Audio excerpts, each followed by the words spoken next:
দোষারোপের রাজনীতি থেকে বেরিয়ে আসতে তরুণদের পরামর্শ চেয়েছেন বিএনপি চেয়ারম্যান তারেক রহমান। চট্টগ্রামে ইউথ পলিসি টক অনুষ্ঠানে এমন পরামর্শ চান তিনি। বলেন, ক্ষমতায় গেলে শিক্ষার্থীদের জন্য ক্ষুদ্র ঋণের ব্যবস্থা করবে বিএনপি। দেশের বাইরে পাঠানো হবে প্রশিক্ষিতদের।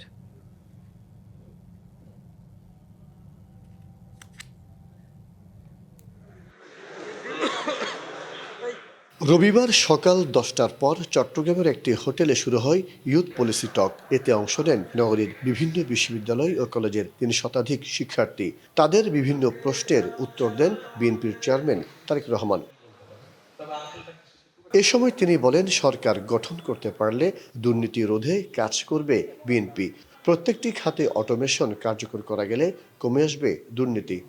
আমরা যেটা করতে পারি, কোথায় কোথায় এরকম অনৈতিক কাজগুলো কারা করছে তাদেরকে আমরা বের করি, তাদেরকে বের করে দেশের আইন অনুযায়ী তাদের বিরুদ্ধে ব্যবস্থা করতে পারি।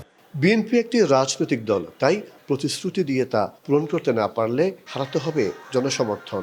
আর কোনো রাজনৈতিক দলেই চায় না জনসমর্থন হারাতে। যারা পড়ালেখা করতে যেতে চাইছে তাদেরকে স্টুডেন্ট লোন নামে কোনো লোন দেওয়া যায় কিনা, এটা আমাদের একটা চিন্তা ভাবনা আছে। তো না করলে তো আপনার সাপোর্টটা আমার থেকে চলে যাবে। একটা পলিটিক্যাল পার্টি হিসেবে কেন আমি আপনার সাপোর্টটা হারাতে চাই? মানে এটা লজিক মেক করে না। বিএনপির চেয়ারম্যানকে কাছে পেয়ে এবং তার পরিকল্পনার কথা শুনে উচ্ছ্বাসিত শিক্ষার্থীরাও। ক্ষমতায় আসার পরে তাদের রাজনৈতিক সময়টাকে কিভাবে কাজে লাগাবে, কি পরিকল্পনা নেবে, এসব সম্পর্কে জানতে পারছি। ভেবে চিন্তায় প্র্যাকটিক্যালি বলেছে, আমার বিশ্বাস যে উনি সবকিছু আসলে বাস্তবায়ন করবে। অনুষ্ঠান শেষে পোলোগ্রাউন্ড জনসভায় যোগ দেন তারেক রহমান। মাসুদুল হক, ডিবিসি নিউজ, চট্টগ্রাম।